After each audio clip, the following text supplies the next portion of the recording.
Bismillah, elhamdülillah, və salatu və salamu ala Rasulillah və ala alihi və sahbihi əcməin əmə bəd. Deməli, əziz dinləyicilər, əziz qardaşlar, bugünkü dərsimiz hidayətə həris olan insanların vəsfləri haqqındadır. Yəni, bəzi insanlar var ki, görsən Allah ilə dəvət edir. Ümumiyyətlə, yəni bir müsəlmanın kiminsə hidayətə həris olmasının əlaməti vardır. Hardan bilərsən ki, bu insan hərisdir? Kimlərinsə hidayətinə. O mühümdür. Bu, inşallah dərsə diqqətdən qulaq asın. Yəni, hər birimizə faydalı olacaq inşallah. Deməli, qardaşlar, əlhəmdülillah, Allah bizə iman verib, bizə hidayət verib. Yəni, hər bir qəlbində imanın şirinliğini dadan insanlar var da. Yəni, sadiq iman sahibi bu imanın şirinliğini dadıb. İbadətlərdən ləzzət alan nə qədər insanlar var, düzdürmü? Nə qədər ibadətlər edirsən, cürbəcür ibadətlər var. Görürsən, o ibadətlərdən həzz alırsan, ləzzət alırsan. Bu nədir? Bu imanın şirinliyidir, düzdür? Və insanların hidayətinə həris olan kəs də istəyir ki, bu şirinliyi başqaları da datsın. Onlar da bilsinlər iman nədir, hidayət nədir, Allaha itaət nədir, ibadət nədir bilsinlər. Bunu hər birimiz istəməliyik.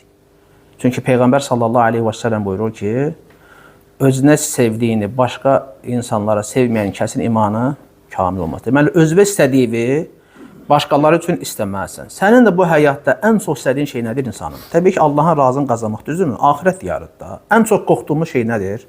Allahın qəzəbi, cəhənnəm odur. Ona görə öz nəfsinə xeyir istəyən insan istəyir ki, bu xeyirdən başqaları da yararlansın. Və biz inşallah bu dərsin içində biləcəyik ki, yəni insanların hidayətinə həris olan kişilərin vəsfi nədən ibarətdir? Hardan bilək ki, bu insan hərisdir? Əlamətlərdən sonra biləsən ki, doğrudan belə bir insan həqiqətən insanların hidayətinə hərisdir. Deməli, ən birinci vəsf, hətta saxla. Birinci, ixlas. İnsanın ixlaslı olması, dəvətində insanın ixlaslı olması. İlk öncə onu deyim ki, yəni dəvət deyəndə burada söhbət tək alim və tələbələrdən getmir. Yəni, hər bir kəs insanları Allahın dininə dəvət edə bilər. Öyrəndiyi elm sayəsində. Çünki Peyğəmbər sallallahu aleyhi və səlləm buyurur ki, məndən bir ayət olsa insanlara çatdırın. Deməli, sən də nə öyrənmirsənsə, Allahın dinindən nəsə bilirsənsə, bunu başqalarına öyrədə bilərsən, səndə olan elm sayəsində. Deməli, birinci vəsf, birinci sifət nədir? İnsanın ixlaslı olması. İxlaslı olması. Allah Teala görün kitabında nədir? Deyir ki, qul həzihi səbili əd'u ilallah. De, bu mənim yolumdur. Ey Peyğəmbər deyir, bu mənim yolumdur. Allaha çağırıram.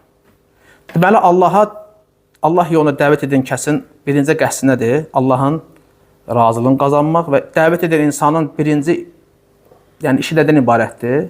O Allaha çağırır. Yəni, başqa şey çağırmır. Yəni, öz ətrafına dost-tanış yığmır, hizb dəstə yığmır, düzdürmü? Yəni, ad-san üçün dəvət eləmir. Nə üçün insanları dəvət edir? Nəyə görə onları Allahın yoluna dəvət edir? İxlaslı olduğuna görə. Allahın razılığını qazanması üçün və bu da çox mühüm olan bir şeydir. Çünki Allahın dini, bu din özü, dəvət özü nədir? Bir ibadətdir. Sən kimisə dəvət edəndə, ona öyrədəndə Allahın kitabından, Peyğəmbər sallallahu aleyhi və sünnəsindən bilgilən ki, bu deyir nədir? Bu ibadətdir. Və ona görə ibadətdirsə, insan gərək ibadətdə ixlaslı olsun. Zuheyr ibn Nuaym, Allah ona rəhmət eləsin, sələf-i salihin böyük salihlərindən, abidlərindən, alimlərindən biri olub. Görün, nə gözəl bir sözdür. Deyir ki, bir kişinin dünyanı musiqi, çalğı adətləri ilə, nəğmə ilə qazanması, tələb etməsi, dünyanı istəməsi, tələb etməsi, din sayəsində tələb etməsindən onun üçün daha xeyirlidir. Yəni, insan dünyanı hədəf alanda gəlir dinini alət eləməsin. Ondan danışır Zuheyr ibn Nuaym. Yəni, deyir, insan dünyasını, bir kişinin öz dünyasını musiqi alətləri ilə, musiqi ilə tələb etməsi, din vasitəsi ilə tələb etməsindən daha xeyirlidir. Niyə? Çünki əgər dinini alət eləsə, bu artıq riyakarlıqdır. Bu artıq kiçik şeydir, düzdür? Amma bu böyük günahdır. Təsəvvür edirkən deyir ki, insan müğənnidir. Müğənnilik sayəsində şöhrətpərəst olmaq istəyir, düzdürmü? Varlanmaq istəyir, məşhur olmaq istəyir, tanınmaq istəyir. Nəyi alət edib özü üçün? Musiqini, düzdür, dünya. Amma insan da var ki, dünyada tanınması üçün, hörmətli olması üçün, ətrafını cəmaət toplaması üçün nəyi alət edib? Dinini. Bu ən təhlükəli olandır. Ona görə bax, məşhur hədisdə nə gəlir? Məşhur hədisdə gəlir ki, Peyğəmbər sallallahu aleyhi ve sellem buyurur ki, 3 sinif insan var ki, cəhənnəm odu ilk olaraq onlara görə alışdırılacaq. O da kimlərdir? Onlardan biri Allah yolunda vuruşan mücahid. Düzdür, indi belə gedir də. Səxavətli olan bir kəs zəkat verir, sədaqə verir. Üçüncü qism insan kimidir? Elm öyrənən alim və yaxud da ki, müəzzin azan verən kəs. Bu üçü də şərəfli əməldir. Lakin onlar bu əməli nəyə görə elədilər? Dünyada məşhurlaşmaq üçün. Qoy desinlər ki, mücahid Allah yolunda vuruşur. Qoy desinlər ki, səxavətli insandır, xərcdir, paylayır, maşallah, təriflənmək üçün. O birisi deyir ki, desinlər maşallah alimdir, elm tələbəsidir, şeyxdir, başda gəl otur, adı eşitmək üçün və ya azan verir, nə gözəl səsi var, nə gözəl Quran oxuyur. Görürsən, bunlar şöhrətpərəstliyə, bu da dünyanın bir neməti deyilmi, naz nemətlərindəndir də. Bunu əldə etmək üçün nəyə alət seçdilər? Dünyanı. Ondan sonra gedib müğənni ol, ondan yaxşıdır. Nə ki, gedib dinlə dünyanı tələb edəsən. Müğənni olmağın dil ondan yaxşıdır. Ona görə insan gələ Allaha dəvət edirsə, birinci qəsdi amalı nə olmalıdır? Mən Allahın razılığını qazanmaq üçün insanları çağıram Allahın yoluna. Öyrədirəm ki, qoy hidayət olunsun, qoy xeyrə nail olsun, Allahın razılığını qazansın. Mən özümə görə eləmirəm, ətrafıma dost tanış yığmaq üçün yox, mənə şeyx, alim desinlər, yox, filan kəsdir. Məclisdə ən hörmətli qardaşlardan maşallah bu qədər insan dəvət edir. Bu adları eşitmək üçün eləmirsən. Və ya müəllim, şeyx, hoca eşitmək üçün eləmirsən. Və ya kimlənsə mübahisə eləmək üçün ki, üstələdi, bu daha alimdir. Bunları eşitmək üçün dəvət eləmir. Nə üçün dəvət edir? Qoy insanlar zülmətlərdən nura çıxsınlar deyə. Onun qəsdi Allahdır. Və xüsusən də bu məqamda məsələn, elmlə məşğul olan insanlara daha çox toxunmaq istəyirəm ki, yəni bu çox təhlükəli bir şeydir. İnsan vallahi ad san üçün, əgər elmi öyrənirsə, adı sən üçün dəvət edirsə, bu təhlükəlidir.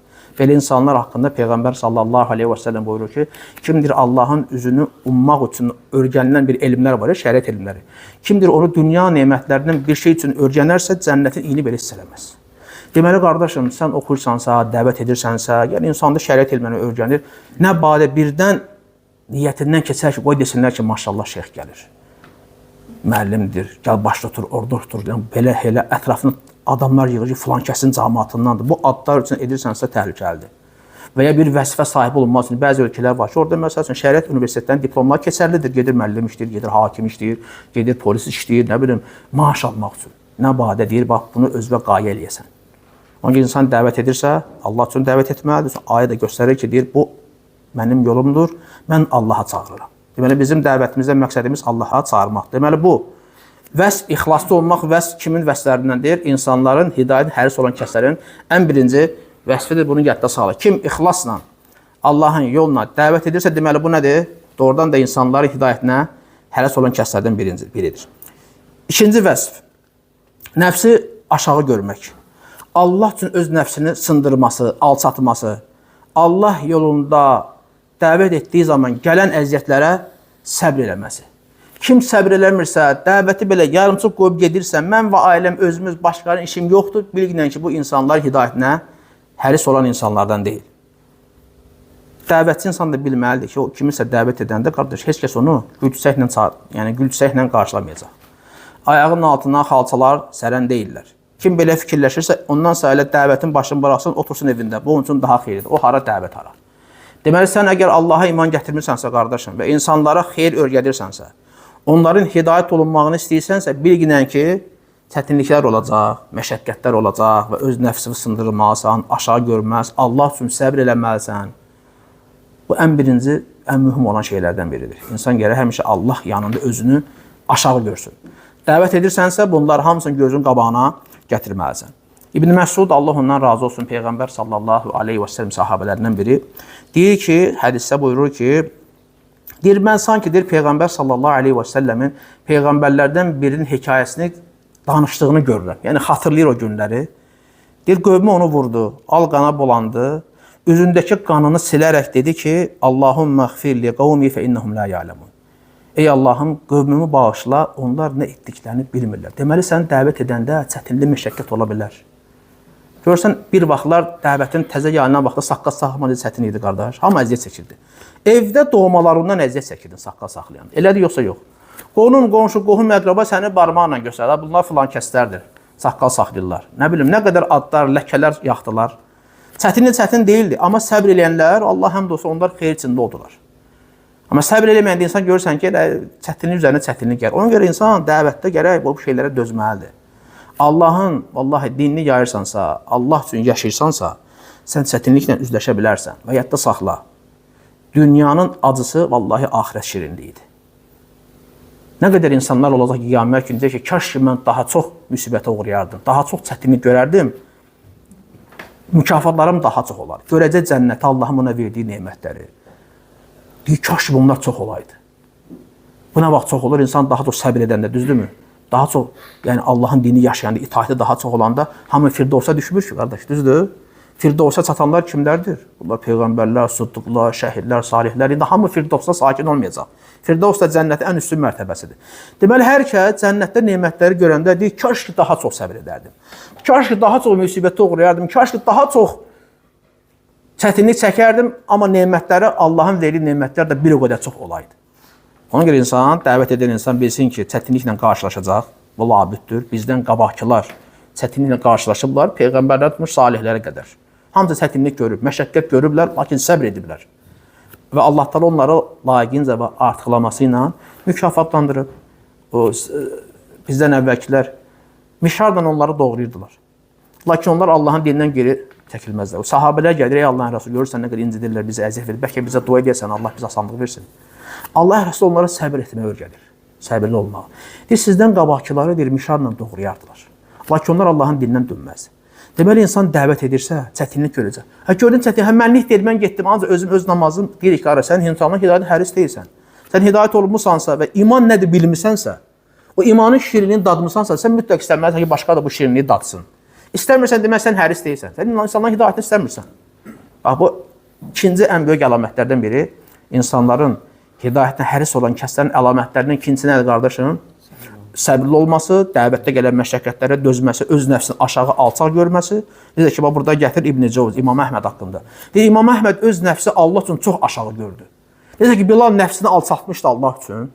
Görsən, nökər idi, qul idi, lakin Allahın əmrindən, dinindən dönmürdü. Eləcədir, İmam Əhməd nəfsini alçaltdı. Görsən, nə qədər məşəqqət gördü. Cəhmilər, Mu'təzilərə gələndə söydülər, döydülər, zindan atdılar. Dəvətdən üç çevirdi, qardaşım. Nəfsini Allah üçün aşağı gördü, alçaltdı. Bax, bu, insanların hidayətinə həris olan kəslərin vəsflərindəndir. Üçüncü vəsf. Deyir, insanların hidayətini sadiq bir şəkildə istəmək. Bunu sevmək. Subhanallah, burada müəllifin qəşəng sözü var. Müəllif də Salih Sindidir, Allah ondan razı olsun. Həm bizim universitetdə müəllimdir, həm də ki, Mədinə məscidində də bir ara dərs keçir, müəllimlik eləyib. Həmçinin başqa məscidlərdə də dərs keçir əqidə qismindən. Ən çox yəni faydası əqidə qismidir. Bir dənə qəşəng söz deyir. Gör nə deyir Subhanallah. Deyir ki, o ki, insanların hidayətini şiddətli bir şəkildə istəyənlər var. Sevir ki, insanlar hidayət olunsunlar. Deyir ki, onlar üçün həyatlarında ən gözəl an, ən xoşbəxt anları bir müsəlmanın tövbə etməsini, itaətə yönəlməsini, öyrəndiyi elmdən faydalanmasını eşitməsidir. Bizim üçün vallahi doğrudan da yəni həqiqətən həyatda belə olmalıdır. Bax, bizim nə qədər əzizlərimiz, yoldaş, dostlarımız var, düzdür? Eşində ki, atan-anan namaza başlayıb. Necə olursan, sənin həyatın necə olur, qardaşım?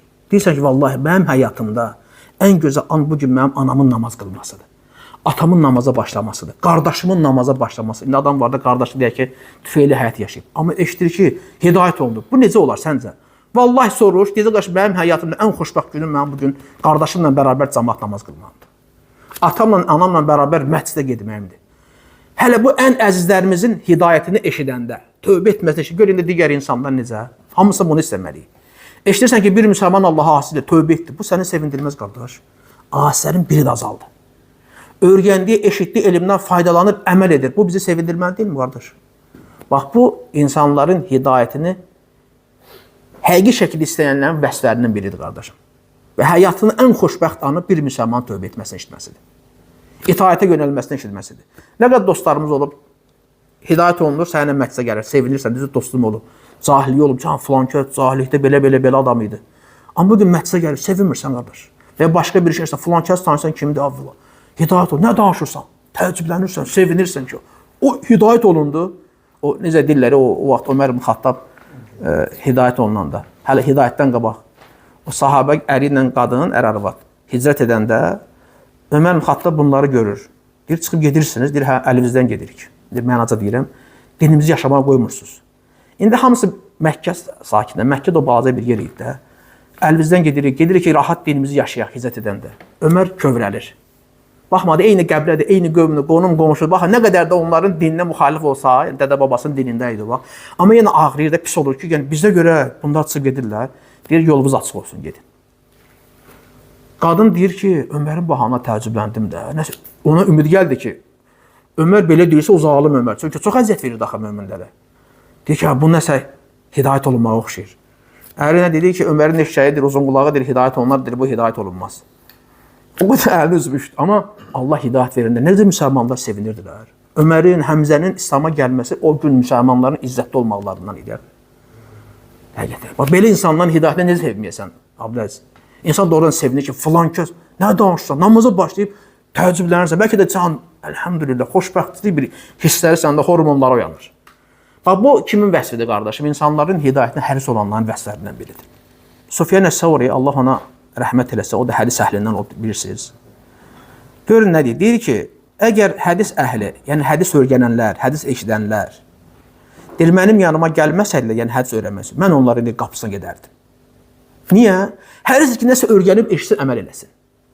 Əzbərləsin, elmindən faydalansın. Deyir, gəlməsədilər, mən deyir, onların qapısına gedərdim. Bu göstərir ki, həris idilər.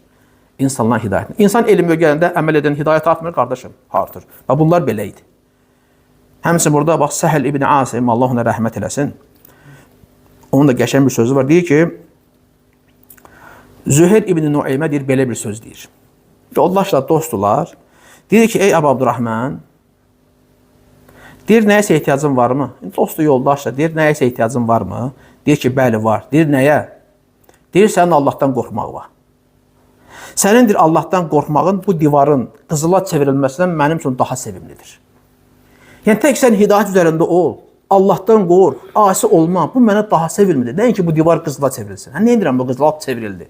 Sən asi, fasıq olandan sonra, Allahdan qorxmayandan sonra, itaat etməyəndən sonra mən deyir, bu divarı niyə edirəm, qızıl dolu divarı. Subhanallah, bunların niyyətinə bax.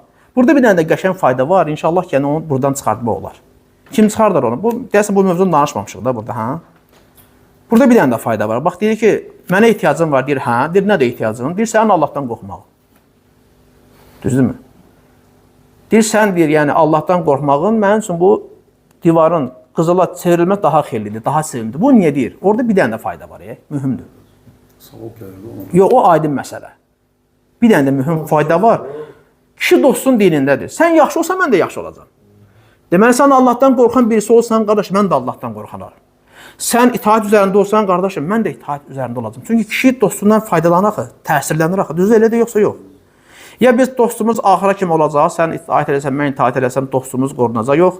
Və yaxud da ki, sən asi olsan, mən də təsirlənə bilərəm, ya da ki, dostumuz burada qırılar, niyə? Heç kəs fasiqlə dost olmaq istəmir, qardaş. Elə də yoxsa yox.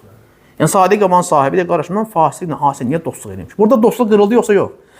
Deməli, insan istəmir də bunun dostluğundan qırılsın və ya dostluğundan pis təsirlənsə, heç kəs bunu istəmir.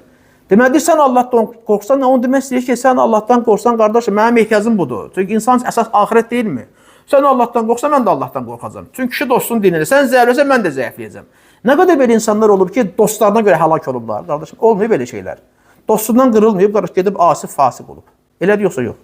Bir vaxtda namaza başlayıblar, həmişə məsciddə, bu biraz zəiflədi. Zəiflədi, buna təsir elədi. İkisi artıq yoxdular. Məscidə gəlməzlər, ibadəli itaətdə yoxdurlar, qırıla bilmirlər bir-birlərindən. Bir dostumdur, keçə bilmirəm, axır özü də həlak olur, dostu da onun kimi. Ən pisləri insanın ümumiyyətlə dindən dönməsi kafir olaraq bu dünyada köçməsi. Dostuna görə bu ən pis olanıdır. Abu Talib. Abu Talibə bədbəxt eləyən nə oldu? Pis dostlar olmadı mı, qardaşım? Ölüm ayağında olanda Peyğəmbər sallallahu aleyhi və səlləm demədi mi ona? Ey əmizan, bu kəlməni söylə, İslamı qəbul elə. Allahın yanında sənə görə mən Allaha söz deyə bilim. Deyim, ya Rabbim, bağışla, şəfaətçi olum da yəni. Bir şey istəyib səndən. Nə istəyib ondan? Desin ki, la ilahe illallah. Səndən bir dənə şey istəyib. Deyən, la ilahe illallah. İman gətir. Yanında kim var? Dostları var. Əbu Cəhl və başqaları. Qoymadılar. Sən dədə babanın dinindən dönəcəksən. Pis dostun fəsadına bax. Kafir olaraq bu dünyadan köçdü. Hələ mən asi, fasik müsəlmana danışım. Deyək ki, müsəlman adı üstündədir. Fasik olsa da deyək ki, müsəlman adı üstündədir. Müsəlman nəfsəki cəhənnəmdə qalmayacaq. Əgər müsəlman kimi ölübsə, o fasik asi olsa da belə. Amma burada artıq bu insan kafir olaraq dünyasında yaşayıb, subhanallah. Dostuna görə, bax, həlak olub. Pis dostların fəsad. Ona görə həmişə deyirəm, qardaşlar, özünüzə uyğun insanlarla dostluq edin. Çalış yoldaşın dostu salihlər, abidlər olsun. Çünki təsirlənəcəksən, qardaş. Vallahi insan təsirlənir. Bu haqdır. Bu Peyğəmbər sallallahu aleyhi ve sellem sözüdür, haqdır və bu təcrübədən də görsənib ki, kişi dostunun dilindədir, dostundan təsirlənir. Ya sən ona təsir edəcəksən, islah olacaq. Ya da o sənə təsir edəcək, insan bədbəxt olacaq. İkisindən biridir. Hə, qırıla bilmirəm, keçə bilmirəm, dostumda axırda nə olur? Axırda onun tayı olur da, qardaşım. Ən böyük də fəsadı, ən böyük müsibət olan nədir? Dinindən üz çevirməsi. Allah qorusun. Nə qədər belə insanlar olub ki, bax, dostlar onları bədbəxt edib, dostlar onları həlak edib. Bu neçənci oldu, qardaşlar? Üçüncü. Deməli, insanların hidayətini həris olan kişilərin, insanların vəsflərindən birincisi onun ixlaslı olması, bu Allah üçün çağırır. Allah'a dəvət edir. Özünə dəvət eləmir. Dostlanış, ətrafına dəstə yığım, hizb yığım, nə bilim, cəmaat yığım, mənə desinlər maşallah və yaxud da ki, desinlər səxavətlidir, maşallah və yaxud desinlər ki, mücahiddir və s. və ilah. Bu şeylərə görə çağırmır. Niyə çağırır insanlar Allah'a? Nizat tapsınlar, hidayət olunsunlar, ixlaslıdır. İkinci dediki vəsfi nə idi? Nəfs, bəli, əziyyətlərə səbrli olması, Allah qatında özünü aşağı görməsi, özünü alçaq görməsi, əziyyət gəlsə də həmən bəzilər kimi, mənə dediyin, getdi söhbətdə, mən qəbul eləmirəm, belə yox. İnsan müəyyən çətinlik görə bilər, müəyyən məşəqqət görə bilərsən. Hər, belə deyək də, qardaş, hər deyilən sözə fikir versən, vallah, gedib hədəfə çatan deyilsən. Yol çıxmırsan, gedirsən, sənin yolun cənnətə gedən yoldur. Yolda çeşmə-çeşlidir, düzdür? Tikanlıdır, kolludur, nə bilim, əyri-üyrüdür və s. dağlı dərəlidir. Elə sən hər dəfə baxınca, yanınca sən nə vakit və ya da ki, lap düz yoldur. Amma hər atılan daşa baxsan, qardaş, hər deyilən sözə fikir versən, sən gəlib çata sonra, qardaş. Çatan deyilsən, qardaşım. Ya yoldan qaydasın. Və ya mənlik deyil, daha səbir edəmirəm, eşə, yox, mənlik deyil, bu desən, qardaş, nə faydası var? Heç bir faydası yoxdur. Ona görə insan səbirli olmalı və Allah qatını öz nəfsinə aşağı görməlidir. Üçüncü vəsf deyil nədir? İnsanların hidayətini şiddətli bir şəkildə istəməsi, sevməsi. Və dördüncü vəsf, bu da çox mühüm vəsflərdən biridir, qardaşlar. Münkərlərin baş verməsi, haramların baş verməsi bunun nəfsinə ağır gəlir. Qəbul edə bilmir. Allah üçün qəzəblənir. Necə ki, müəllif deyir ki, sadiq iman sahibi, o iman ondan tələb edir ki, Allah üçün qəzəblənsin. Bir münkər pis əməl görəndə Allah üçün qəzəblənir. Pis olur. Qəbul edə bilmir. Axı, niyə asi oldular? Niyə itaat etmirlər, niyə haram işləyirlər? Bu buna ağır gəlir. Niyə? Allahı sevdiyinə görə, Allahı təzim etdiyinə görə, Allahı ucaltdığına görə, qardaş, bu münkər əməllər buna ağır gəlir də, qəbul edə bilmir. Pis olur. Nə qədər belə müsəlman var? İndi var. Adam deyir ki, yəni Allahın belə qulları var, amma baxırsan ki, özdə müsəlman deyil, nə qədər insanlar var ki, vallahi Allahın dinində tükü belə tərpənmir. Nə qədər münkərlər görür, tükü tərpənmir. Müsəlmanlar əziyyət verirlər, tükü belə tərpənmir. Dünyada baş verən hadisələr var müsəlmanlarla bağlı. Qardaş, bu adamın tükü tərpənmir. Bunu görən insan, bunu görən mömin qəzəblənməlidir, pis olmalıdır, heyfslənməlidir ki, niyə mənim qövmüm, ümmətim, mənim millətim niyə bu gündədir? Müsəlmanlar niyə bu gündədir? Əgər bunda, qardaşım, tük tərpənmirsə, qəlbində bir qığılcım yoxdursa, qardaş, geçsin özünü hesaba çəksin. Geçsin öz imanına baxsın ki, mən niyə təsirlənmirəm bu baş verən münkərlərdən? Niyə əziyyət çəkmirəm mən? Niyə pis olmuram? Bax, mən Allahı sevirəm, Allahı təzim edirəm. Allahı uca tutmuşam, mənim dinim hər şeydən üstündür. Peyğəmbər sallallahu aleyhi və səlləm bu din üçün qanından keçib, canından keçib və onun yanında olan sahabələri və s. nə qədər insanlar tarix boyu Allahın dini üçün qardaş hər şeylə fəda ediblər. Ona görə ki, bugün müsəlmanlar yeni il keçirsinlər. Bugün insanın əgər qəlbində, vallahi yenə ürəyində, o qəlbində o imanı tərpənmirsə, qardaş, geçsin özü nəfsini hesaba çəksin. Yenə bax, sələfdən misal gətirək, salih sələflərdən. Züheyr ibn Nuaym, yenə ondan bir-iki misal gətirdik. Deyir ki, cildimdə bir zərbə səsini eşitməyim, filankəs günah etdi eşitməyimdən mənim üçün daha sevimlidir. Eybi qoy məni döysünlər, qamçılasınlar, amma eşitməyim ki, filankəs günah elədi. Bu mənə daha ağır gəlir. Bu mənim üçün sevimlidir. Eybi yox, vurur vursun. Vurub da nə olar ki? Buna yüngüldür. Amma eşidəndə ki, filankəs günah edib, xata idi, vallahi bunun nəfsinə ağır gəlir də, qəbul edə bilmir, qardaş. Niyə? İmanına görə, subhanallah, bunların imanına bax, dəhşətli Allahın dostu. Bu gün kimdə belə olur, kimin ürəyində belə şeylər keçər də, deyilsin ki, ya məni döyün, çırpın, tək Allaha asi olmayın. Bunu kim hiss edir, qardaş? O Yasin surəsini oxumuşsunuz da, o Həbib Ən-Nəccar, orada qeyd edir axı, Allah falan haqqını gətirir orada. Qövmünün yanına gəlir, qaçaraq. Bir ucqar bir kənddən bir kişi yürüyərək gəldi, dedi ki, rəsullara tabi olun. O qövm onlara gələn rəsullara tabi olmurdular, onlara incidirdilər, əziyyət verirdilər. Deyir, o rəsullara tabi olun. Bunu deyəndə bunu döyürdülər, incidirdilər. Axır necə oldu? Bunu o qədər döydülər ki, qardaşım, yəni bu şəhid oldu. Deyir, hətta təfsirdə gəlir ki, deyir, o qədər döyüb, çırpıb, tapdalayırdılar ki, deyir, bağırsaqları çölə çıxmışdı. Amma nə deyirdi? Allahum məhdi qovmi fə innəhum la ya'lamun. Ey Rəbbim, Allahım, qövmümə hidayət ver. Onlar nə etdiklərini bilmirlər. Başqası o nə deyirdi? Allah sizə lənət eləsin, Allah sizə bəlavızı artırsın, siz nə inirsiniz? O qədər səbirli idi. Bu nəyə göstərirdi? O həris idi ki, hidayət olunsunlar, yazıqdılar. Nə etdiklərini bilmirlər, vallahi. Mən döyürlər, söyürlər, nəyə görə? Deyirəm ki, Rəsullara tabi olun da Allaha asi olmayın. Amma bunlar qəbul eləmirlər, bunu müqabil məni döyürlər, söyürlər, öldürürlər. Yenə deyir ki, Allahım onlara hidayəti ver, nə etdiklərini bilmirlər. Görüm onun məqamında başqası olsa o sözləri deyərdin. Bəlkə də deməzdi. Yəni ağır görürsə, amma o nəyə göstərir? Göstərir ki, o kişi, qardaş, həqiqət o insan, o Yasin surəsində kesə, o Həbib Ən-Nəccar, adı Həbib idi, Ən-Nəccar. O doğrudan da istəyirdi ki, qövmə hidayət olunsun. Həris idi. Əziyyətə, məşəqqətə neynədir? Səbr edir, nəfsini aşağı gördü. Bütün vəsfər onda var. Bu qeyd etdiyimiz vəsfər var. Hamısı onda cəm olub, qardaşım. Subhanallah. Sonra Allahın cənnətə daxil edirmi? Edir. Və nə deyir? Deyir, kəşdir onlar, deyir, Rəbbimdir məni bağışladığını və məni hörmətli etdiyini biləydilər. Cənnətə girəndən sonra. Gör, nələri itiriblər yəni. Subhanallah. Və mənim qazandıqlarımı bilsəydilər, deyir, kəş edir bunu biləydilər. Subhanallah. Göstərir ki, insan üçün nə idi? Həris idi, hidayət olunsunlar. Həmsinin Rabi ibn Attab, Allah ona da rəhmət eləsin, deyir, bir gündür Ziyad ibn Cərirlə yol gedirdim.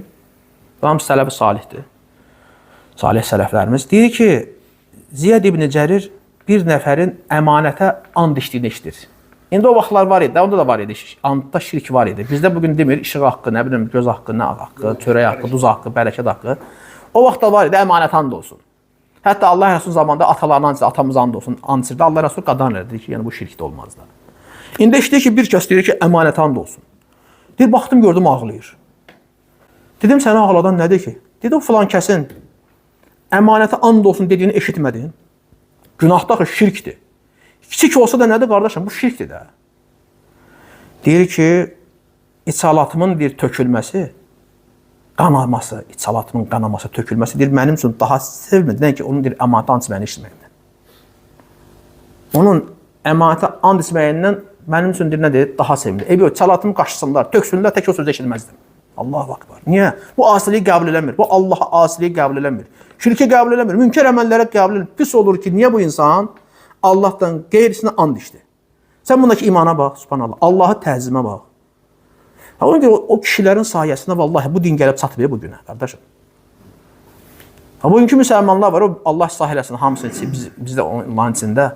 O müsəlmanların ümidindən qalsaydı din görürsən, gəlib çatardı, qardaş. O gün Bənu İsrail, dinlərini zay elədilər, qardaşım. Niyə? Çünki o din kimlərə qaldı özlərindən sonra. Fasiq insanlar, onlar dini dəyişdirdilər, kitablarını təhrif elədilər, qardaş. Pula satdılar, düzdür, hökmləri pula görə dəyişdilər. Kasıba gələndə hədd tətbiq edirdi, vardiya gələndə pul alıb ayələri dəyişdirirdilər. Nə oldu dinin axırı görə? Təhrif olundu, təhrifə məruz qaldı. Bax, ona görə o salih insanların sayəsində bugün biz rahat şəkildə Allaha ibadət edirik, itaat edirik, elm nədir, nur nədir, hidayət nədir bilirik. Hamısı o kişilərin sayəsində Allah onlara rəhmət eləsin. İbn Rəcəb, Allah ondan razı olsun, deyir ki, bəzi salihlər deyir, belə deyərdilər. Deyir, mən deyir, istəyirəm ki, cismim dəmir qayıtlarla doğransın, amma bunun müqabilində insanlar hamısı Allaha itaat eləsinlər. Mən buna razıyam. Qoy məni doğrasınlar, dəmir qayıtlarla, amma insanlar hamısı Allaha itaat eləsinlər. Yəni, özünü fəda eləməyə hazır, tək ki, hidayət olunsunlar, tək ki, ibadət eləsinlər. Bugün kim öz canından belə rahat şəkildə keçər? Ona görə, qardaşım, şəhidlik şəriətdə ən uca məqamlardan biridir. Niyə? İnsanın bu həyatda ən əziz canı deyilmi, qardaş? Bax, xəstələnəndə bütün malın mülkü verirsən ki, tək şəfa tapım. Elədir, yoxsa yox. Hər şeyi satırsan, pul qutarır, yenə satırsan. Nə var satırsan ki, mən şəfa tapım, bu xəstəlikdən qurtulum. Yəni, insanın canı ona şirindir, nəfsi şirindir, onu belə bada vermək istəmirdi. Amma bunlar ona razı idilər. Ona görə cihad şəriətdə ən uca məqamlardan biri, şəhidlik ən uca məqamlardan biri. Allah Taala şəhidin bütün günahlarını bağışlayır. Təbii ki, haqdan başqa, pul haqqından başqa. Təsəvvür elə, bütün günahlarını bağışlayır. Niyə? Artıq, yəni o sübut elədi ki, Allah qatında nəfsi heç nədir. Fəda eləməyə hazırdır. Deyir, nəfsim də, malım da, canım da Allaha fəda olsun. Ailəsindən keçənlər olur. Bizdən əvvəlkilər, qardaşım. Elə götürək sahabələri. Sahabələr döyüşəndə baxmazlar qarşı tərəfdə kim var. Hətta ən əzizləri olsa da belə vallahi Allah üçün vuruşurdu ki, qardaş, bu Allahın dini asidir. Kafirdir. Peyğəmbər sallallahu aleyhi ve sellem öldürməyə gəlib. Mən onu o insanlardan qoruyacağam. Orada mənim qohum, əqrabam, əzizlərim olsa da belə. Olmayıb belə hadisələr ondan zamanda olub. Bax, bu nədir? Bu həqiqi fədakarlıqdır. Bu həqiqətən Allahı və Rəsulunu sevməkdir, onun dinini sevməkdir. Beşincisi, insanların hidayətə həris olan insanların vəsflərindən hikmətli olmaq. Bu da çox mühümdür. Dəvətdə, qardaşım, hikmətli olmaq. Deməli, insan dəvət etməmişdən qabaq hikməti öyrənməlidir.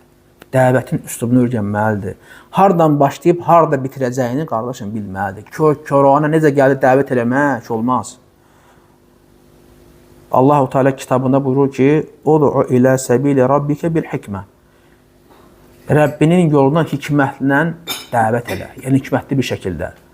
Dəvətdə üslublardan istifadə edərək, şəri vəsilələrdən istifadə edərək Allahın dininə dəvət eləmək lazım. Necə gəldi körana yox. Bugün biz yəni bunu görülmüş tarix boyda belə olub. İnsan düzgün dəvət aparmayan da xeyir əvəzinə baş verir qardaşım. Fəsad baş verir. Kimisə hidayətinə çalışırsan, amma aparılan hikmətsiz dəvətin sayəsində bu adam qaçır, yaxın durmaq istəmir İslam'a, müsəlmanlara. Hətta bugün elə götürək elə müasir zamanımızda o bəzi radikal fikirli insanların, yəni belə də batil yol üzərində olan insanların o pis dəvəti sayəsində İslamdan qaçan nə qədər insanlar var. Hətta deyək ki, qeyri-İslami insanlar olsun. Yəni, Avropada da və ya digər yerlərdə. Niyə deyək ki, İslamı radikal kimi görür, radikal din kimi görür.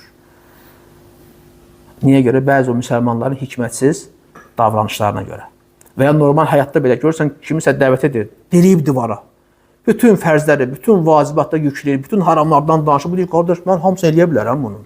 Yavaş-yavaş başlamır da, hikmətlə başlamır. Yükləyib bunu, deyir, o birdən sonra deyir, baltan alıb əlinə, düşüb canına. Divara deyib, qaçan gelir, qorxur. Və o bəzi insanlar var, o danışırlar o vaxt dəvət vaxtlarında.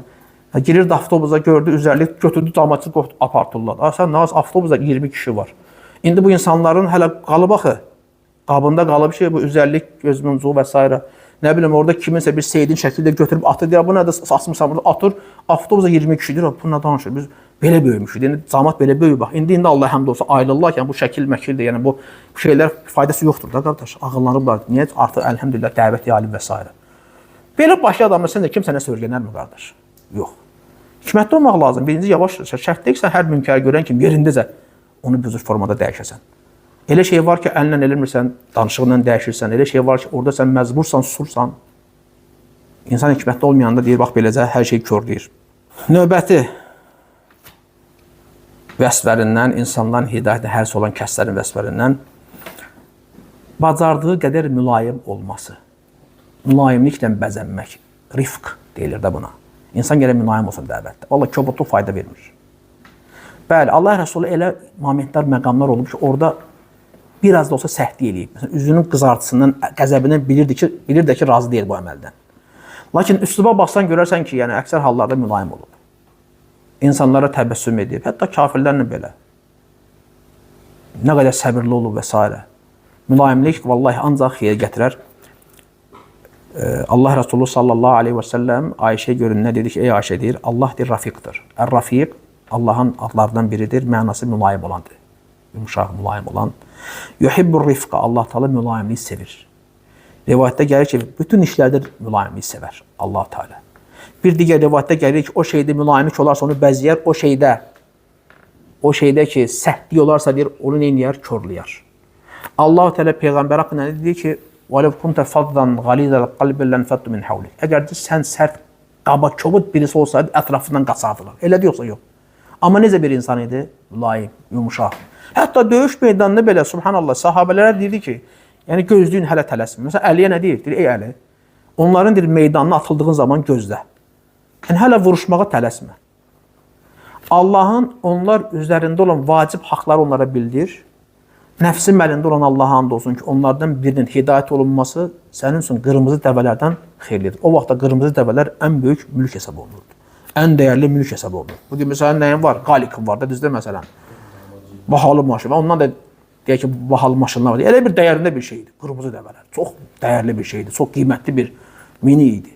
Ondan da xeyir, yəni dünya və içindəkilərdən xeyirlidir. Kaş ki, bir nəfər hidayət olunur. Yəni, onun hidayət olması nə deməkdir? Bu adam cəhənnəm odundan qurtuldu yoxsa yox? Bu ən böyük faydadır. Vallahi sənin o kəsə verdiyi ən böyük fayda onun cəhənnəmdən qurtulmasıdır. Bir yer yanır, girdin çıxartdın onu. Ona həyat verdin, yoxsa yox, deyə qardaş, sən mənim üçün vallahi bu həyatda etdiyin ən gözəl yaxşılıq idi. Məni o oddan qurtardın, ölməkdən qurtardın, ölümdən qurtardın. İndi sən təsəvvür et ki, sən bunu cəhənnəm odundan qurtarırsan. O od ki, dünya ateşindən 70 dəfə şiddətlidir. Bundan böyük fayda var onun üçün sən tərəfdən. Yoxdur vallahi. Dünyanı versən də belə dəyməz. Allahın dostu. Müqayisə olunmaz. Mülayimlik. Ona görə o məqamda belə, subhanallah, Allah Resulü deyir ki, ey Əli, tələsmə də hələ döyüşməyə. Vurub öldürəcəksən məsələnin gücün çatacaq. Bu həlak oldu, getdi də, düzdür. Deyək ki, kafirin bir azaldı, düşməni sarsıtdın. Amma hidayət olsa gör, nə qədər fayda əldə eləyər, qardaş. Ən azı cəhənnəm odunu özü qurtarar, qardaş. Mömin olar, xoşbəxt yaşayar. Sən də qazanarsan, orada fayda var, sənə də faydası var. Niyə? Qardaş, o hidayət olunsa, hər salih əməlindən sənə pay var yoxsa yoxdur? Vallahi var, aranızda da yarı-yarıya bölünmür. Yəni, kamil sahibi sən də qazanırsan, o da qazanır. Həmişə bax, adi bir misal olaraq çəkirəm, bu mühümdir. Biz bəzən primitiv şeylərə fikir vermirik, amma bu çox mühümdür. Misal üçün, bir nəfərə Quran oxumağı öyrətməyən, bugün nə qədər qardaşlar var ki, qardaşım, Quran oxuya bilmir. İllərdir namaz qılır, Quran oxuya bilmir. Quran oxuya bilmirsənsə, qarşımda sən bir dənə namazva bax gör, namazın qəbul yoxsa yox. Niyə? Sən Fatihəni oxursan, oxumursan namazda. Fatihə namazın rükünlərindəndir yoxsa yox? Sütunlarından. Fatihəsi olmayan namazı var. İndi ey bərbat şəkildə Quran oxuyan, gör sənin namazın var yoxsa yoxdur. Sən Allah bilir, Fatihədə bəlkə 50 dənə səhv edirsən. Sonra deyəcək ki, Allahım namazımı qəbul et. Qardaşım, namazın qəbul olması üçün ən sadə şey nədir? Sən o Fatihəni oxuya bilmirsən. Deyək ki, o biri surələrdə xatır etsəm, o müstəhəbdir oxumaq. Fatihə də fərz namazında belə. Fatihədən sonra oxuduqların nədir? Müstəhəb. Oxumasan belə namazın səhiddir. Müstəhəb əməllərdəndir. Amma Fatihə namazın sütunudur, qardaşım, rükünüdür. Bu yoxdursa, qardaş, namaz yoxdur. Yarhamıkallah. Qardaşlara bax, Quran oxuma öyrətmək sənin özünə də ən böyük faydadır. Niyə? Qardaş, bu oxuyacaq, öyrənəcək. Deyək ki, bir gündə və 2 gündə, 3 gündə bir səhifə, 2 səhifə oxuyacaq, oxumayacaq. Nə qədər orada cümlələr, nə qədər hərflər var. Hər hərfə 10 savab deyilmi? Bu bir səhifə oxusa var ya gün ərzində, qardaş. Görsən nə qədər savab qazanırsan. Oturmuşsan evdə, akvariuma baxırsan, balıqlarına seyr edirsən. Quran öyrətdiyin kişi də, qardaşım, oturub Quran oxuyur, sən də savab qazanırsan. Heç də eləmirsən, ha? Oturmuşsa özün sabah belə balıqlara baxırsan ki, maşallah, gözəl balıqlardır. Rahatlanırsan, insan baxanda balıqlara rahatlanır. Və oturmuşsan, təbiətə seyr edirsən, oturmuşsan bir yerdəsən, oturmuşsan kreslo qarış, baxırsan səmaya, baxırsan təbiətə, gözəlliyə. Heç də eləmirsən, yəni sən bir salih iş görmürsən. Amma orada örgütdüyün insan, qardaşım, Quran oxuyur. Gecə qalxıb namaz qılır. Kişi fərz namazını qılır, doğru şəkildə qılır. Çünki Quranı doğrudur. Gör nə qədər savab qazanırsan, qardaş. Bu gün qardaşlara bunun minimum fayda da bu. Sən bundan artıq, yəni, bu ən faydalı, belə ən qısa bir elmdir də, ən bəsit bir elmdir. Yəni, kiməsə Quran oxuma öyrətirsən, durub bundan misal üçün böyük bir şey öyrətmirsən ki. Quran oxuma öyrətirsən də, nə qədər hərfdir, düzgün tələffüz elə, qardaş. Öyrən namazın da doğru düzgün olsun, qiraətin də gözəl olsun, səndən də qəbul olunsun qiyamət Allah tərəfindən. Sən bunu bilgin, kiməsə öyrədirsənsə, vallahi, bilginən ki, onun bir faydası da sənin özünə çatır. Namazı öyrətdin, qardaş, hidayət olundu, hər namazından savab qazanırsan.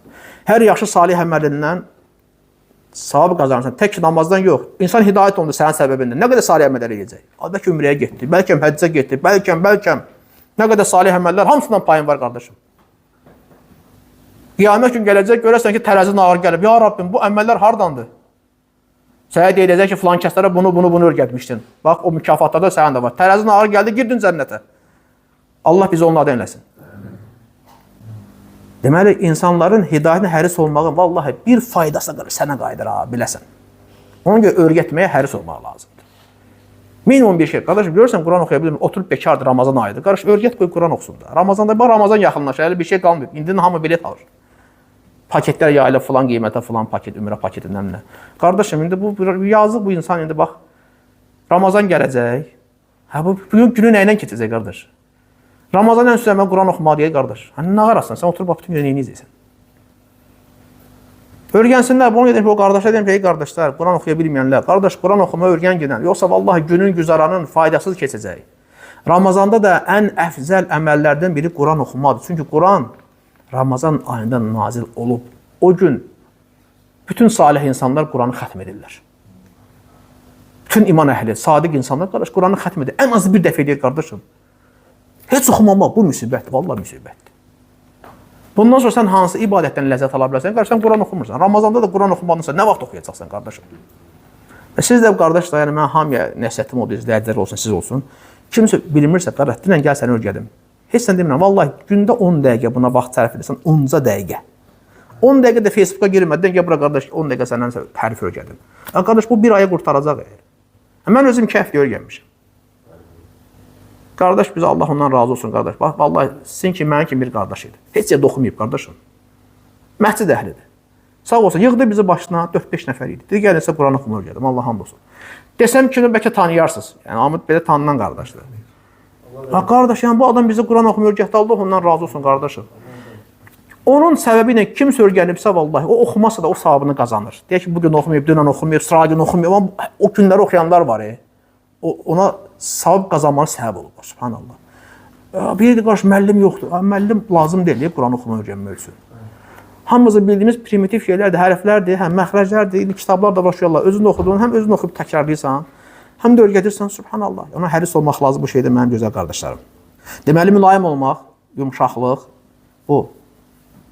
Kimdə bu vəsf varsa, deməli, insandan hidayətin hərisə, kobudluqla sən bir şey əldə edə bilməzsən. Qışqırbar salmaqla, nə bilim, sən belə, sən kafirsən, sən münafiqsən, sən fasik, ey cahil filan kəs. Allah Rəsulu belə dəvət edirdi. Bilirdi Abu Cəhil kafir demirdi, hə, baxın kafir gəlir. Belə demirdi ki. Bugün bəzi o qardaşlar var, Allah onlara hidayət versin. Biri görən ki, buna bax, müşrikə bax. Yaxşı, deyək ki, yaxşı da bildik də müşrikdir, misal üçün də. Yəni, bunu demənin nə mənası var ki? Və ya müşriklər, kafirlər, görürsən dəvətində şiddət və s. Qardaş, fayda yoxdur. Əldə eləməyəsən faydanı. Dəvət olunsa da sənin kimi kobud olacaq. Çünki belə görür, bax. Kobudluq görüb, qardaş, bu dəvətdə. Bu belə hidayət olunub. Hamıya qarşı da belə kobud olacaq. Sərt olacaq. Bu da fayda vermir, qardaşım. 7-cisi, ona olan şəfqəti ver, mərhəməti ver, qardaş, biruzə ver. Qoy görsün ki, belə deyək də, loru ditanı ona yazığın gəlir. Yəni, ey qardaş, ey filan kəs, yəni sən vallah pis gündəsən. Yəni, qoy səndən bunu görsün, bunu dilvə gətirməsən də. Amma sənin ona yazığın gəlin görsün ki, sən hərissən də, çalışırsan ki, tək ki, namaza başlasın. Yəni, nə olar sənə belə, o var söz və nə olar, qurban olun, bir dənə namaz qıl da. O qədər yalvarsan ki, bunu sanki belə bir şey hiss eləsəndən ki, sən qardaş, nə olar, qıl da namazı. Ey ata, ey ana, ey qardaş, ey dost, nə olar, namaz qılın, nə olar, Allah ibadət edin. Şəfqətlə, mərhəmətlə bu hissi göstər. Bunu görəndə o da təsirlənir. Bax, Peyğəmbərlərin üslubuna bax, ey qövmüm deyərdilər, ey atacan, ey qövmüm, o gözəl üslubdur. Yəni, belə deyəndə, yəni demək ki, ey canciyərlərim, ey məndən olanlar, ey mənim nəslim, qəbiləm, ey mənim cəmaatım, ey qövmüm bu deməkdir.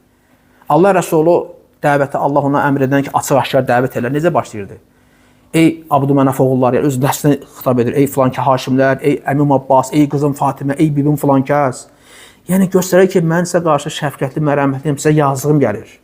Vallahi, mən sizə Allahdan qurtara bilmərəm. Ey qızım, mən səni belə Allahdan qurtara bilmərəm. Sən iman gətirməsən. Əmisini qurtardı oradan, qardaşım, Abu Talib'i.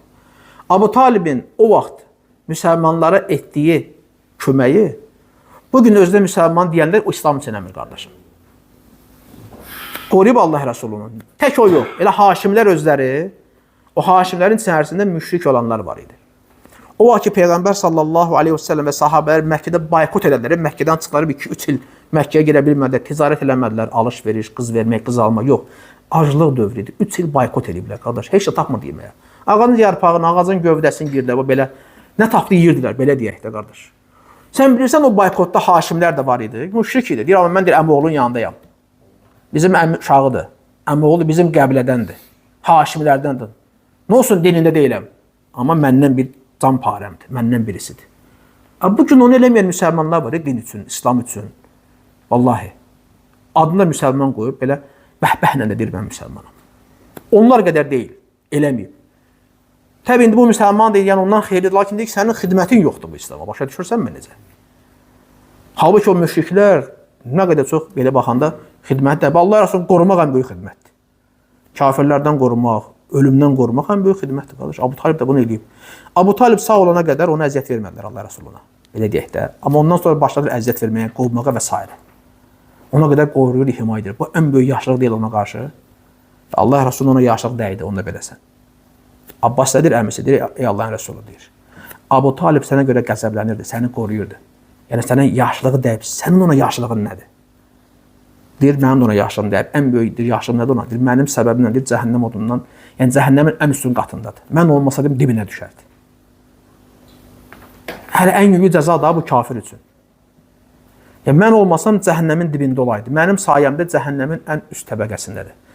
Cənnətdə ən üstün dərəcə haradır? Yuxarılar deyil. Cəhənnəmdə də dərəcə olan darakət deyil. Allah deyək ki, bizim dildə dərəcə deyək. Cəhənnəmin də ən yumşaq, ən belə deyək də, ən xəfif olan hissəsi üst tərəfidir. Dibi ən əzablı yerdir, ən şiddətli yanar o dibindədir. Ona görə münafiqlər haqqında nə deyib Allah Teala?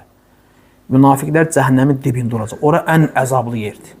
Deyir, mənim sayəmdə, deyir, mən də deyir ona yaşım dəydi. Mənim sayəmdə deyir, cəhənnəmin üstündə olacaq. Oddan deyir, əqqablar olacaq, deyir, onun istisindən beyni qamayacaq. Hələ ən yüngülü bu, deyir, subhanallah, qardaşım, ən yüngülü. Gör, indi şiddəti necədir onun, dibi necədir, subhanallah. Allah qorusun bizi hamımız, qardaşım. Deməli, şəfqət, mərhəməti göstərməyin, ona yazığın gəlməyi göstərməyin. Allah subhanahu wa ta'ala Musa ilə Harunu kimin yanına göndərir? Fironun. Ən zalim insan da o vaxt. Bəlkə də onun qədər zalim adam gəlmir. O bir dənə söz var ki, kimsə zülm edir, bu Firon kimi keydir.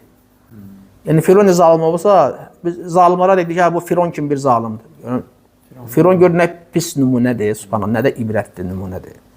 Fironun yanına Allah Teala göndərir Musa ilə Harunu. Onlara nə deyir? Deyir ki, fəqulə ləhu qavlən leyyinə. Ləalləhu yətəzəkkəru əv yaxşə. Ona yumuşaq kəlmələr, sözlər deyin. Bəlkə öyüd nəsihət alıb Allahdan qorxar. Onunla belə yumuşaq davranın. Bugün müsəlmanlarla kobud rəftar edən nə qədər elə müsəlmanlar var. Öz evinin içində belə, subhanallah. Ona görə insan mülayim olmalıdır. Mülayim olmasan, yəni fayda verməyəcəksən. Dəvətdə də ən mühüm şərtlərdən biri, yəni üslubdur da, dəvətin üslublarından sənin mülayim olmağın. Və ya digər peyğəmbərlər dediyim kimi, necə xitab edərlər, ey qövmüm. Yəni, ey məndən olanlar, ey canciyərlərim, ey nəslim, əqrabam, qohum əqrabam, qardaş bacılarım. Ey qövmüm, bu deməkdir. Deyərlər ki, misal üçün Nuh aleyhissalam nətər deyir? Deyir, inni əxafu aleykum əzabə yevmin azim. Ey qövmüm, deyir, mən sizin üçün deyir, o əzəmətli günün əzabından qorxuram. Deyirsən, canfəşanlığını göstərir, can yanır. Deyir, yazığım gəlsizlərə, o günün əzabından qorxuram. İman gətirin, hidayət olunur. Və digər peyğəmbər, hamısı bax sözü bunun ətrafındaydı. Növbəti vəsflərindən təkrar olaraq eləmək. Təkrarən. Yəni, yorulma da, bezmə. Əşə, hidayət olunmadı, əl çəkmirsən. Və ya hidayət olunmadı, bitdi da, bu qəbul eləmir də, daha demirəm, yox. Bezdirmirsən, amma arada bir, yəni xatırlat, örgət, istər ibadət əhli içində olsun, qardaş, istər ibadət eləməyənlərə, bax, onların hər kəsin hidayətə ehtiyacı var, qardaş. Yəni, hidayət olunan insanın belə hidayətə ehtiyacı var. Namaza demirsən, ehdinə sıratal müstəqim. Düzdür deyirsən, İyyəkə nəbudu və iyyəkə nəstəyin, ehdinə sıratal müstəqim. Bunlar deyirsən, sənə ibadət edir, səndən kömək istəyirik, bizi sırat müstəqim yoluna yönəlt. Hidayət istəmirsən, Allah sənə hidayət vermir, deməli, sən hidayəti daha çox istəyirsən. Həmçindəki ibadət eləməyənlər, onların da hidayətinə həris olmaq üçün gərək arada mütəmadi olaraq qardaşlıq xatırlatmaq lazımdır. Demirəm, bezdə hər dəfə gəldirən, yox. Biraz dedin, mövzunu dəyişirsən, başqa və başqa söhbət edirsən, könlünü alırsan da başqa işin necə qardaşım. Könlünü alırsan, bir gün belə, gələn də fürsət düşür, çağırırsan, danışırsan, deyirsən, içirsən, çayırsan, orada başlayın dəvət edirsən, bu belə. Səfərə çıxdı, misal, ola bilər və işdə kolleqadır. Bir gün deyərsən, 2 gün demərsən, sonra yenə nəsə bir mövzu olar deyərsən. Amma dəvəti dayandırmırsan. Edirsən, bəli, arada bir eləmək lazımdır. Allah Rəsulu həc mövsümlərində həmçinin xeymələrə, çadırlara gedib deyərdi. Bazarlarda kim girərdi ki, deyin, qulu, la ilahə illallah tuflihu. La ilahə illallah deyin ki, nə? Nicat tapasınız. Görürsən, bezmirdi ki, hər dəfə deyirdi. Hər dəfə. Bundan ötəri taifə gedir. Tək hidayət olunsun. Hər istəyə bax, subhanallah. Ki, hidayət olunsunlar. Elçilər göndərirdi bəzi yerlərə ki, hidayət olunsunlar. Yəni, mütəmadi olaraq Allah Rəsulü dəvət göz həmişə edər, heç vaxt dayandırmazdı. Biz də həmçinin vaxt belə olmalıyıq. 9-cu, asanlaşdırmaq, çətinləşdirməmək, insanları ibadət itaətə Allaha yaxınlaşdırmaq. Bu da çox mühümdür. Allah Rəsulü Muaz ibn Cəbəli, Əbu Musa Əl-Əşarini Yəmənə, Şama göndərən nə deyirdi? Deyir ki, bəşşiru və lə tunəffiru. Müjdəliyin, qaçırtmayın. Yəni, elə dəvət eləginən ki, bu gəlsin də qaçmasın. O bədi ilə o insanlar var ki, kobud şəkildə dəvət aparır, qaçırdır, adam yaxınlaşmazsa bilir, yox, qardaş, mənə lazım deyil. Buna da bu falan şeylər, bunu eləmə. Birdən yükləyirsən bunu, deyir, qardaş, mənə vallahi belə lazım deyil. Mən bacarmaram, qorxur, qaçır. Hikmətsiz dəvətin sayəsində. Müjdəliyin deyir, qaçırtmayın. Asanlaşdırın, çətinləşdirməyin. Dəvətin üsullarından biridir və həris olan insanlar bax, belə dəvət edir. Çünki sənin məqsədin dəvətdə nədir? Hidayət olması deyil, qardaşım. Sən niyə qasırdırsan bunu? Üslubu dəyiş də, yumuşaq ol, mülayim ol, üslublardan istifadə elə, hikmətli ol və s. və ilah sevdir, nifrət elətdirmə, asanlaşdır, çətinləşdirmə. Onun üçün burada Şeyx bin Nəfəri misal çəkir, o hikmətsiz dəvət tapar insanın dəvətindən danışır. Məşhur bir hadisədir, çox adam bunu danışır. Deyir, misal üçün görürsən ki, bir nəfərdir, xristiyanlıqdan və digər dinlərdən İslamı qəbul edib, gəlib deyir ki, bu hikmətsiz dəvətçi, bunu başa salan ölkədən, deyir ki, bax, sən İslamı qəbul etdin, müsəlman oldun. Sənə sünnət vacibdir. Kafir yoldaşından ayrılmalısan. Yox, əgər qəbul eləməsən, dindən dönsən, səninlə filan şey, yəni boynu vurayıb kəsəcək. Bu adam deyir ki, nə? Belə baxı, deyir ki, mənə belə din lazım deyil. İslam'a da girirsən, kəsirlər, çıxırsan, kəsirlər. Təsələ, yəni bunu belə başlamaqla nə əldə edirsən, qardaş? 45 yaş adamı dəvət eləmirsən, İslamı qəbul edirsən, gedib sünnət elətdirək səni. Vacibdir. Bunu aparsan, birbaşa sünnət elətdirir. Qardaş, sən başa düşsən, nə edirsən, qardaş? Arvadın kafirdir, boşanmaz, ayırırsa, bu da bunu illərlə sevir, bunu ərvaddır, illərdir sevirlər bir-birlərini. Bir bunu elədin, dəvət edir, Allah razı olsun, bir-birlə dəvət eləsinlər, qardaş. Hər tələsmə də. O da ki, hər kafirlə boşanmıraq, indi orada məsələlər var da, adam görsən, dəvətin fikrini, elmi bilməyə də kör kəranı. İslamdan dönsən, deyir, boynu vuracaq, boynu kəsəcək. Sən kimsən, baş kəsirsən və s. Burada hakim var, qazi var və s. və Allah xəbər. İndi bu sənlik deyil, bu nədir? Hikmətsiz, elmsiz dəvətin fəsadı. Bu da başa deyir, girəndə də kəsirlər, çıxanda da kəsirlər. Mənə belə din lazım deyil. Görürsən, körradır. Və yaxud da ki, bax, bu məqamda 99 kişini öldürənin qissəsini bilirsən, hədisdə keçir. Gəlir bir rahibin, bir dindarın yanına. Bu adam rahibdir də, indi deyək ki, dindardır, abiddir. Bu adam tövbə eləmək istəyir, qatildir axı. 99 adam öldürüb, böyük cinayətdir də.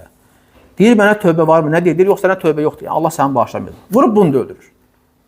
İndi ikinci mövqeyə baxaq, alimin mövqeyinə. Deyir, get filan kəsin yanına deyirlər, alimdir, o sənə yol göstərər.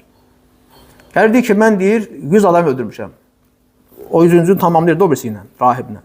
Deyir, mən 100 adam öldürmüşəm, bəs mənə tövbə varmı? Deyir, səninlə tövbəvin arasına kim girə bilər ki? Tövbə qapısı açıqdır. Özü də qurtuldu, bu da qurtuldu. Düzdür? Görürsən, iki dənə ayrı mövqedir də. Biri hikmətsiz dəvət, elmsiz dəvət, çətinləşdirmək, asanlaşdırmır. Bu birisi nədir? Hikmətli dəvət, qayda qanunla, elmli dəvət. Həm öz canını qurtardı bundan. O qatil desə, yox, sənə tövbə yoxdur, bu da getmişdi, 101 olacaqdı. Yaxşı qurtardı. Həmçinin onu da qurtardı cəhənnəm odundan. Və belə tövbə edərək dünyasını dəyişir, Allah da rəhmət mələklərini göndərir, məlum hadisədir. Hicrət etdiyi yerə daha yaxın olduğuna görə rəhmət mələklər onun canını rəhmət mələklər. Bu da Allahın bir müvəffəqiyyətidir, qardaş. Görsən, həm qəzəb, həm rəhmət mələklər, Allahın müvəffəqiyyətini, ona xeyir istənməsi nə idi ki?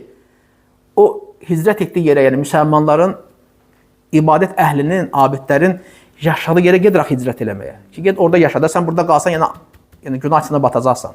Orada bir fikir məsələ var, bu da mühümdür, qardaş. İnsan əgər bir günahdan tövbə edibsə, ətrafında o aislər varsa tərk eləməlidir. Ya o bölgəni, o məhləni, o kəndi, obanı tərk eləməlisən. Ya da ki, o cəmatı. İndi bu da həmçinin, deyirsən, burada qalsan, yenə qaydacaqsan cinayətə, qətil cinayət. Hicrət elə buradan çıx get. Allah da müvəffəq edir ki, o daha yaxın olur hicrət etdiyi yerə, salihlərin diyarına daha yaxın olur. Beləcə Allah da onun rəhm edir, bağışlayır. Həm özü qurtuldu, o alim insan, həm də bunu da qurtulmağına səbəb oldu. Səbəb elmli, hikmətli dəvətin, xeyir istəməyən, asanlaşdırmağın bəhrəsi, faydası. Yoxsa əks olsaydı nə olacaqdı? Özü də gedmişdi, o da yenə belə qatil olaraq yenə yaşayacaqdı, özü də həlak olacaqdı. Və sonuncu, qardaşlar, 10-cu, insanların hidayətinə həris olan kəslərin vəsflərindən dəvət edir insanlara dua eləmək.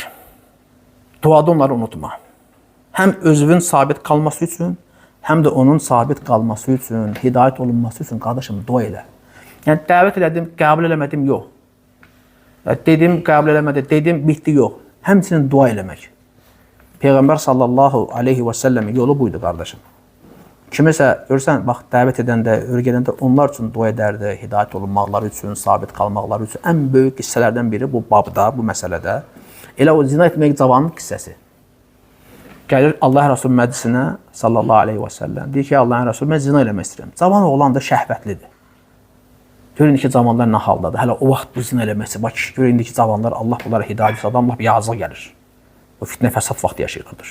Hər yer, yəni görsən, yəni insanlar, xüsusən qadınlar da görsən açıq-açıq geyinirlər. Necə bir cavan zina eləmək istəməsin, qardaş, Allah qorusun. Bəzi salihlərin belə görsən acı qalsın, çaşsınlar. Hər bir halda, yəni misal söhbət ona getmir. Demək o cavan gəldi ki, Allahın Rəsulü, mən zina eləmək istəyirəm. Sahabelər əsəbləşir. Sən nə danışırsan? Belə bir şey mi istəyirlər? Qəzəblənirlər. Allah Rəsulü heç şey olmasın. Gəl bura deyir. Oturdur yanında. Deyir, sən istəyirsən kimsə sənin anan eləsin. Deyir, yox, mən istəmərəm. Deyir, heç kəs öz anasına da bunu rəva bilmir. Sən istəyirsən kimsə sənin xalanla zina eləsin. Deyir, yox. İnsanlar bunu özlərinə rəva bilmirlər. Bacınla, bibinlə deyir, yox. İnsanlar özdən bunu rəva bilmirlər. Başa salır, başa düşür. Sonra Allah Rəsulü onun üçün dua edir. Deyir, Allahümmə tahhir qalbəhu, vəğfir zənbəhu və hassin fərcəhu. Allahım, onun günahını bağışla, qəlbini təmizlə, yəni o şeylərdən, o pis hisslərdən, şəhvani hisslərdən və onun cinsiyyət orqanını zinadan qoru. Adam deyir ki, orada iştirak edir. Deyir, mən bir dəfə də onu harasa baxan görmədim.